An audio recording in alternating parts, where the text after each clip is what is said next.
ಪೊನ್ನಣ್ಣ ಅವರು ಇರ್ಬೋದು ಮತ್ತು ಮತ್ತರ್ಗೌಡ ಇರ್ಬೋದು. ಆದರೂ ಕೂಡ ನಿನ್ನೆ ಅಲ್ಲಿ FIR ಅಲ್ಲಿ ಶಾಸಕರು ಡ್ರಾಪ್ ಮಾಡಿದ್ರು.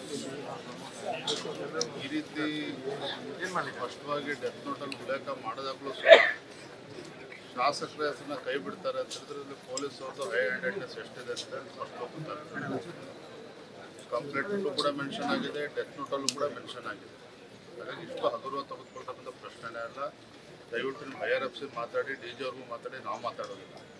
ಅಲ್ಲಿ ಯಾರಿದ್ದಾರೆ ಮಾತಾಡಿ ತಕ್ಷಣ ನಿನ್ನೆ ನಮಗೆ ವಿರೋಧ ಪಕ್ಷದ ನಾಯಕರುಗಳು ಹೋದಾಗ ಸ್ಪಷ್ಟವಾಗಿ ಹೇಳಿದ್ದಾರೆ, ಯಾಕೆ ನೀವು FIR ಅಲ್ಲಿ ಅವ್ರ ಹೆಸರು ತಗೊಂಡಿಲ್ಲ, ಯಾಕೆ ಉಲ್ಲೇಖ ಮಾಡಿಲ್ಲ ಅಂತ ಹೇಳಿದಾಗ ಮತ್ತೆ ಬರವಣಿಗೆಯಲ್ಲಿ ತೆಗೆದುಕೊಂಡು ಮ್ಯಾಜಿಸ್ಟ್ರೇಟ್ ಕೋರ್ಟಿಗೆ ಹೋಗ್ಬಿಟ್ಟು ನಾವು ಪರ್ಮಿಷನ್ ತೊಗೊಂಡು ಸೇರಿಸ್ತೇವೆ ಅನ್ನೋದನ್ನ ನಿನ್ನೆ ದೇವರಾಜ್ ಅವರು ಒಪ್ಕೊಂಡಿದ್ದಾರೆ.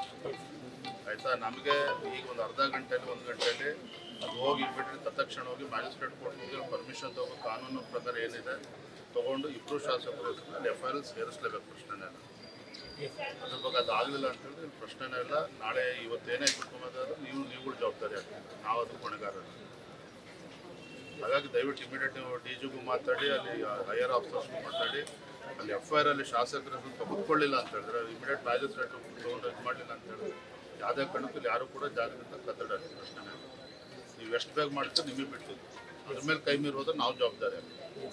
ದಯವಿಟ್ಟು ನಮ್ಮ ಇದನ್ನು ವೀಕ್ನೆಸ್ ಅಂತ ಹೇಳ್ಕೊಂಡು ಇಮಿಡಿಯೇಟ್ ಹೈಯರ್ ಆಫೀಸರ್ ಮಾತಾಡಿ, ಅದಕ್ಕೆ ನಾವು ಇಲ್ಲೇ ವೆಯ್ಟ್ ಮಾಡ್ತೀವಿ. ಹಾಗಾಗಿ ಇಮಿಡಿಯೇಟ್ ಮಾತಾಡಿ, ಸರಿ ಅಲ್ಲ? ಮಾತಾಡ್ತೀವಿ, ಇಮಿಡಿಯೇಟ್ ಮಾತಾಡಿ, ಪೊಲೀಸ್ ಕಮಿಷನರ್ ಮಾತಾಡಿ, ಇಮಿಡಿಯೇಟ್ ಮಾತಾಡಿ, ಬೇಗ ಮ್ಯಾಜಿಸ್ಟ್ರೇಟ್ ಇದ್ದರು ಪರ್ಮಿಷನ್ ತಗೊಳ್ಳಿ. ನಿನ್ನೆ FIR ಅಲ್ಲಿ MLAಗಳು ಡ್ರಾಪ್ ಮಾಡಿರೋದು ದೊಡ್ಡ ಅಪರಾಧ, ಅದೇ ದೊಡ್ಡ ಅಪರಾಧ. ತಾಳ್ಮೆ ಪರೀಕ್ಷೆ ಮಾಡಿಬಿಡಿ, ಕಾರ್ಯಕರ್ತ ತಾಳ್ಮೆ ಪರೀಕ್ಷೆ ಮಾಡಿಬಿಡಿ, ಇಮಿಡಿಯೇಟ್ಲಿ ಅದು ಏನಾಗಬೇಕು ಅದು ಮುಂಬಿಡಿದ್ದೇವೆ.